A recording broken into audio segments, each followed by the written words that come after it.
What's everybody? Mike here, Michael here. What do you think about sponsorships? No, we're just playing around, Rabbi. Thank you for the invite. And I just wanted to quickly talk to you and maybe drop a quick jewel.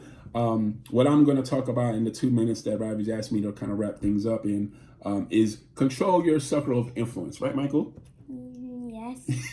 Good. What I mean by that is I will quickly talk. A lot of people ask me how did I break into the auto industry, and I've been in this industry over 8 years at this point.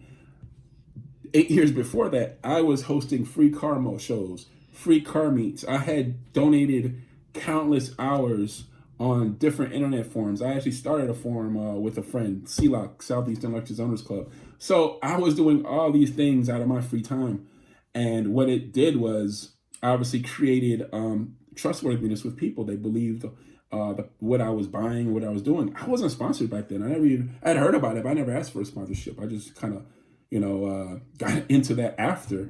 So that's the first thing I would say. You want to develop your personal brand, because if you're asking for a company for partial sponsorship, for something, a discount or something free, who are you, right? How do you separate yourself from the millions and millions of other people out there? I don't think a lot of you are really doing that. You think just because you have a few thousand followers on Instagram, where engagement is low anyway, that's important.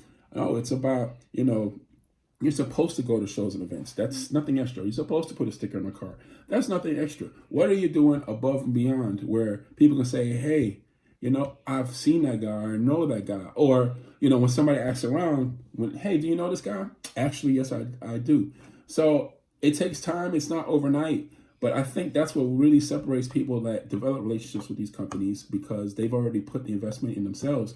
And it's going to take money that you got to spend yourself. It's a lot easier to work with somebody and start a relationship when you've seen they've spent thousands of dollars on their car over years, not just one car, but over years. And like, okay, I see what this person has done or this girl has done, compared to somebody that literally buys a car, whether it's new or old, which means honestly it's pretty irrelevant, and you're just asking for a sponsorship. And it's like, well, who are you? How are you any different than other people that just send a random sponsorship? So that's my words of advice right now. Build your brand, and then develop that relationship with the company. And maybe first you need to spend some money or promote the company. If you truly are vested into it, then first asking for something for free, because businesses are in business to make money, and most of them are doing fine, right? So those are my words for advice. Michael, say bye-bye. Bye. Bye-bye. Hopefully these small words of advice can help a couple of you. I'm available. You know my Instagram. You know my Facebook.